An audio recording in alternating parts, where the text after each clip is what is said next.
Ok, bonsoir tout le monde, j'espère que vous allez tous très bien. Aujourd'hui on se retrouve pour une toute nouvelle vidéo. Dans cette vidéo on va parler de Benjamin Eudig. Il y a différentes informations qui sont tombées et je me devais d'en parler avec vous avec toutes les vidéos que j'ai faites sur lui. Dans cette vidéo on va parler de la condamnation qu'il a eue. On va ensuite parler d'une nouvelle agression qu'il a eue. Puis pour finir on va parler de ses vidéos d'excuses entre guillemets. Mais avant ça n'oublie pas de liker et de t'abonner. On rush les 15 000 likes, je sais qu'on peut le faire. Donc explosez-moi cette barre des likes et viens me rejoindre sur mon Instagram, tu verras que c'est important. Bon, qu'est-ce qui s'est passé? Je pense qu'on ne le présente plus. Benjamin Eudig a été la cible de toute la France et même de toute la communauté francophone. Je vais pas relister toutes les merdes qu'il a fait, mais si jamais, n'hésitez pas à aller voir mes précédentes vidéos, vous allez tout comprendre. Mais pour cette vidéo, je vais être obligé d'en relister au moins une, car c'est en rapport avec cette vidéo et surtout au drama qu'il a eu, car cette vidéo que je vous parlais, c'est la première de tout son drama, celle qui lui a créé une carrière entre guillemets. Je parle bien évidemment de la vidéo dans l'église, qui actuellement a plus de 200 millions de vues. Dans celle-ci, on peut le voir lui ainsi qu'un autre influenceur twerker et faire des danses provocantes dans une église. Bien évidemment, ça a déplu à beaucoup de personnes, voire à tout le monde, et ça a fait le tour des réseaux et même des télés. Il a ensuite été invité chez Hanouna sur le plateau de TPMP. Il a été invité 3 fois et ça lui a donné énormément de visibilité. Mais bien évidemment, comme j'ai dit dans toutes mes vidéos, chaque acte a ses conséquences et ça a été le cas pour Benjamin Eudig. Certes, un peu tard, mais au moins ça a été fait, car Benjamin Eudig a été condamné justement pour cette vidéo. Le curé de cette église justement, le père Pierre Vivares, avait fini par lancer une procédure de référé auprès de la justice, car justement Benjamin Eudig persistait à laisser cette vidéo en ligne. Il avait de nombreuses fois refusé de parler avec ce père, donc suite à cela une plainte a été faite. Vous allez voir que sa condamnation n'est pas pour la vidéo provocante, mais que sur le fait que Benjamin Eudig les ait réalisées de manière illégale, car sans aucune autorisation du curé de filmer à l'intérieur de l'église. Le tribunal a donné raison sur ce point auprès de Pierre Vivares,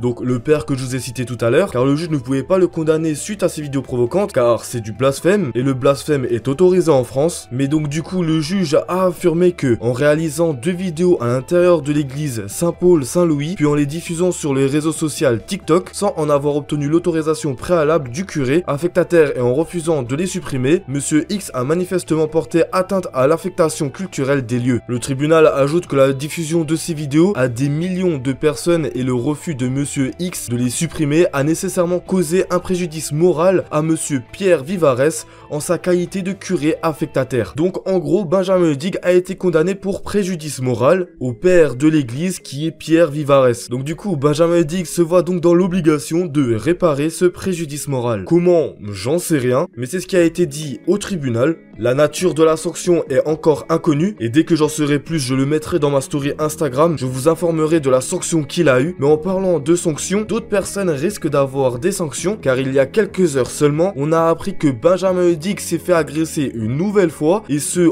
en pleine rue. Et pour les plus sceptiques d'entre vous, on voit vraiment que c'est lui. Bien évidemment, je vais pas la mettre dans cette vidéo, donc c'est pour ça que encore une fois ce soir, dès que cette vidéo va sortir, je mettrai cette vidéo là en story. On voit justement Benjamin Eudig se faire agresser. À l'heure où je vous parle, la vidéo a pas énormément circulé, donc si tu veux la voir, viens me rejoindre sur mon Instagram qui se trouve en description. Donc justement, ces 2 personnes qui ont agressé Benjamin Eudig, on a pu les voir à visage découvert et vont sûrement être sanctionnés par la loi, car on peut les voir frapper Benjamin Eudig justement. Mais j'ai l'impression que Benjamin s'en veut quand même énormément de ce qu'il a fait. Pas parce qu'il s'est fait agresser plusieurs fois, mais peut-être que c'est à cause de la sanction qu'il a eue, car je vous ai donc dit qu'il a été sanctionné, mais c'est sans vous parler de sa série de vidéos TikTok qu'il est en train de publier chaque jour, où il fait des espèces d'excuses. En fait, dans ces vidéos, il se met en position de victime et accuse toutes les personnes qui lui ont fait du mal entre guillemets, en disant même que les personnes qui ont fait des TikTok sur lui étaient dures. J'avais aussi, je vous le jure, des grosses conséquences sur ma santé mentale, à travers les agressions que j'avais dans la rue comme vous connaissez, à travers le harcèlement permanent sur les réseaux,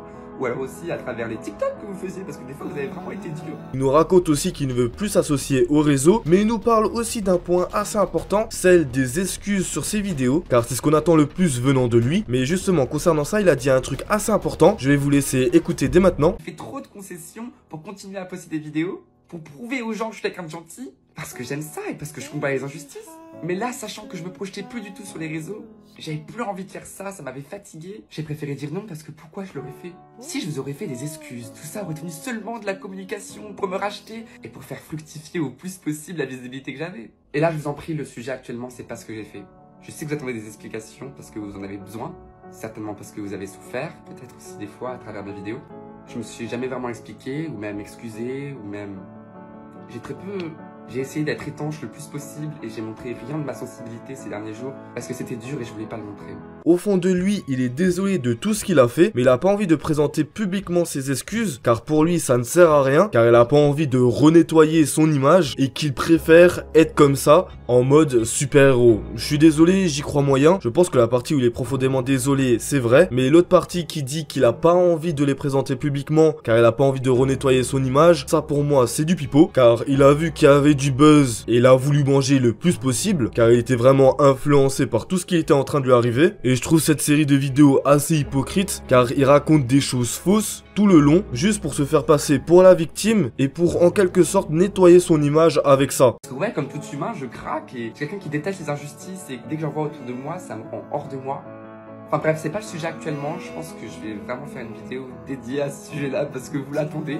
Et je pense que je me dois peut-être de la faire si je veux exister ici. Je trouve ça assez hypocrite de sa part et beaucoup de personnes dans les commentaires TikTok ont été du même avis que moi. Après, malgré tous les pipeaux qu'il a racontés dans cette série de vidéos, je tiens quand même à souligner que au fond de lui, il est profondément désolé. Il a dit indirectement, mais ça se sentait. Vous, dites-moi ce que vous pensez de ça en commentaire. Moi, je suis persuadé que c'est le cas. Après, qui sait, peut-être qu'il va réussir à se faire oublier grâce à cette série de vidéos et que les gens vont peut-être l'excuser, car il y a eu énormément de personnes qui l'ont excusé dans les commentaires. Honnêtement, même moi je saurais vous dire l'avenir de Benjamin Eudig, car vraiment c'est assez mitigé. Malgré qu'il soit constamment mis en avant par TikTok, beaucoup de personnes arrivent à faire un trait sur lui et s'en foutent totalement de ce qu'il peut faire. Après, juste comme dit, s'il reste sur cette position de victime et qu'il arrive à se faire oublier, tant mieux pour lui, mais ça me paraît assez compliqué tant que des excuses ne seront pas faites publiquement. Voilà. C'était tout pour cette petite vidéo, fallait que je vous informe, j'en ai énormément parlé sur ma chaîne YouTube et fallait que je vous en parle, c'était le minimum. Viens vite me rejoindre sur mon Instagram si tu veux voir la vidéo de son agression et si tu veux aussi savoir la condamnation qu'il a eue, ça arrivera sûrement dans les prochains jours et je le mettrai dans ma story Instagram. Vous, dites-moi ce que vous en pensez de tout ça en commentaire, n'oubliez pas de vous abonner et de liker, on est bientôt aux 200 000 abonnés, je vous remercie infiniment. Moi sinon, je vous laisse là, c'était Foufa, passez une bonne journée ou soirée, ciao.